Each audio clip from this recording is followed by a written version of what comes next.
Hey, what's going on, everyone? This is Silverback Stacker, and today I want to talk about my experience selling silver for the first time since I've been back. If you watched any of my previous videos, about 5 years ago, I tried silver stacking and I sold all my silver to get out of debt. But now that I've been stacking for a full year, I sold some silver for the first time, and I want to talk about that. Before I get into that, I wanted to tell everyone that I'm approaching 1,000 subscribers, and when I do, I'll be doing a giveaway. And what I'll be giving away are these three rounds right here. They are silverback gorillas. I'm trying to make it clear for you. There we go.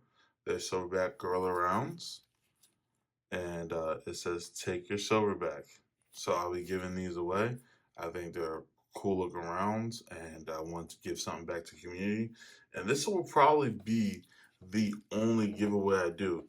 You guys might be sad about that, but it probably will. I'm not like a big fan of giveaways, but I want to celebrate hitting 1,000 subscribers. It's a huge milestone for me. I'll get more into that in another video, but I just want to let you guys know that when I had 1,000 subscribers, I'll be giving the giveaway, and this is what I'll be giving out. Okay? Getting into the topic of the video, I decided to sell some silver. Now, there was multiple reasons why I decided to sell some silver. I sold different types. I have a few different reasons, but I'll get into the first type of silver I sold, which I had some Canadian junk silver that had fun stacking. But I decided that I didn't want to stack that long term, and I want to really like focus in on certain areas I want to stack on. Like some of the areas I want to focus on stacking on is junk silver, American junk silver, silver eagles. Hopefully the premiums come down. I've been staying away from them a little bit, but I'll show you these bad boys. I have the American silver eagles. Let me try to yank out one. So yeah, I'll be stacking these. I'll probably buy at least a tube a year with the high premiums. Then some other foreign coins like the Canadian maples, and I'll be looking at these more in the video. I'll be whipping these bad boys out, looking at the condition of them. So I'll get into that in a little bit. And these I like just getting different types on the popular ones like the Libertad. Um, Obviously this is a reverse proof, but the Canadian maple, um, the kangaroo, and the Krugerrand, and the Virginia, and the panda. I probably won't be sticking with. I just kept this one because it was an older one, so I decided to keep this one. But I won't really be stacking these. I won't really be stacking these or the pandas or really any high premium stuff. I was stacking stuff like these. I mean, I was buying stuff like this. I wouldn't say I was stacking. I was buying items like these, which they're cool. But I probably won't be buying as much anymore. I will be focusing mainly on junk silver, American Eagles, um, some foreign coins, like the Canadian maples specifically. I like the Canadian maples. That'll probably be an area, and bars and rounds, and preferably recognizable from recognizable mints. That's what I'll be focusing on. So that's why I decided to sell my silver. So what happened was I decided to sell my Canadian junk silver. This is what happened. I went to different coin shops around my area, and the first one I went to, I asked them they sell junk silver, Canadian junk silver. So I asked them how much it cost to buy it, and they told me that it's 10% over spot. And I said that's fair, right? 10% over spot, that's fair. And then I said, okay, well, if I bought this Canadian junk silver, and let's say a week later I decided to sell it to you guys, how much would you buy it back for? They told me 50% of spot price for the Canadian junk silver. And right there, I was a little turned off by it. I said, wow, in my mind, I was like, wow. So you'll sell for 10% over spot, and then only take it back for 50% of spot price. So that's something right there that, maybe Canadian junk silver, or this is just, honestly, it was just for the Canadian junk silver. This was for all the foreign junk silver that they buy. They only give you 50% of the spot price.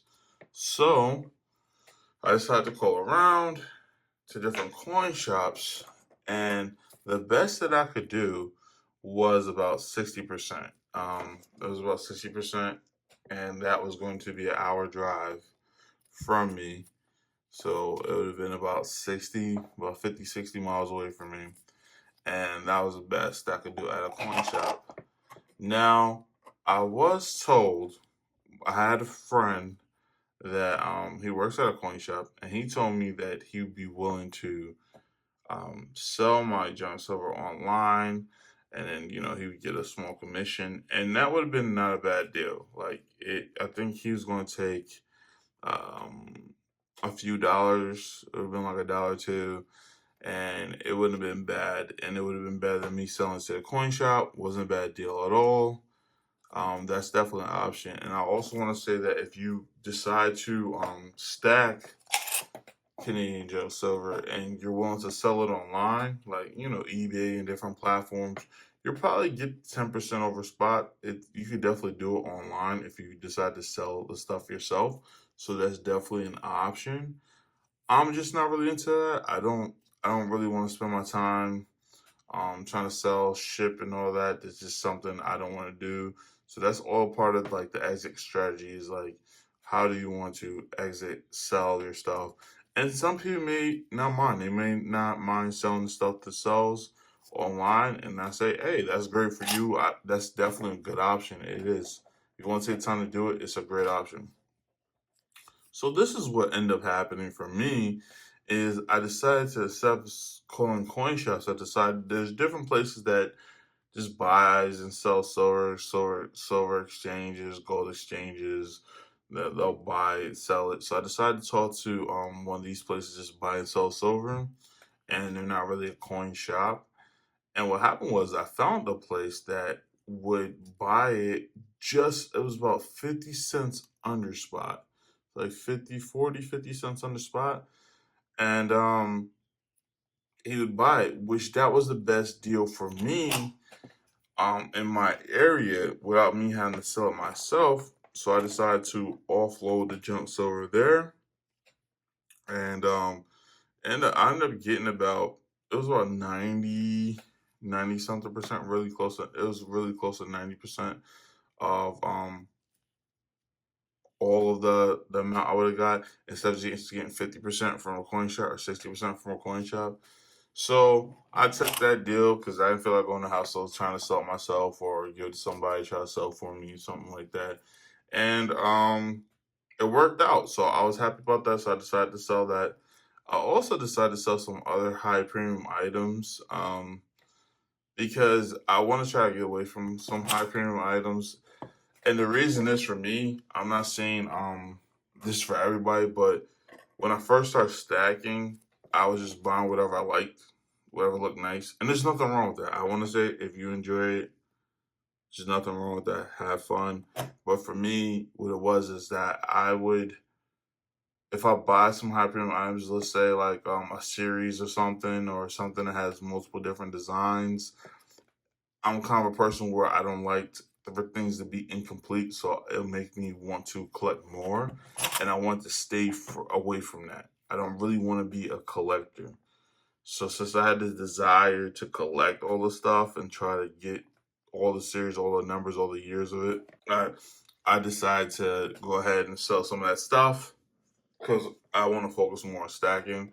The only thing I personally want to collect is the Congo silverback coins. That's it. That's the only coins I want to personally collect. So I decided to sell some of those items. And for the most part, everything went well, man. It went smooth selling the items. I didn't have any problems.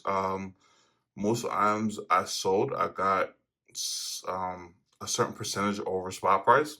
So that was good. Most of them I got over spot, and I recently sold it before the price of silver started dropping. I think right now it's getting closer to $23, and I sold it when it was like closer to $26. Like it was like about to approach 26. It's like high 25s. So I'm actually pretty happy about that. And some of the stuff I bought before, the spot price went up. So I'm not too mad about what I got for the prices and stuff. So everything went pretty smooth. I'm not gonna be selling any more silver. That's the only silver I'm gonna be selling, and I'm good. My goal for this year was 100 ounces. I passed that. I mean, right now I don't have in this video. Maybe I'll put in another video, but I actually have a 100-ounce bar. So, um, I shot way over that. So I did, like I said, I shot over my goal. So I didn't mind selling a little bit, and that's fine with me. But the rest of this, I'm gonna be keeping. Like I said, I'm kind of just gonna stick to junk silver, Canadian maples, American eagles, and some rounds in 10-ounce bars. It'd be specifically 10-ounce bars that I'll be getting some more of. And yeah, so that is pretty much it, man. It's been a great journey. It was nice to sell for the first time. And you know what? You know what was nice about selling it? I'm gonna tell you what was nice about selling it is that sometimes when you're new at stacking, you tell yourself, hey, this is worth something. Um, it holds its value. It's going to be worth something in the future, and yeah, sometimes it's hard, for you to condition your mind that way. But it was really nice to know that, hey, I handed this to somebody, and then they gave me cash for it. And that was pretty cool because then it just reinforced your mind that this is worth something, and it was relatively easy to liquidate it. So that was really cool, and to go through the whole experience. So I just want to let you guys know. I just want to update you guys, talk about my experience selling the silver. It went really well, and that's it for the video. And like I said, if you like the videos, if you like my videos, check out all my other videos. There'll be a playlist at the end. There's also like a best one of the best videos that you guys might be interested in watching. Will be at the end. Check those out. Seriously consider subscribing. Hit the notification bell. Leave a comment down below about. I want you guys to leave a comment down below. Where do you think spot price is going to go? You think it's going to continue to go down, or do you think it's going to go back up? I want to know your thoughts in the comment section. All right, this is Silverback Stacker, and until next time.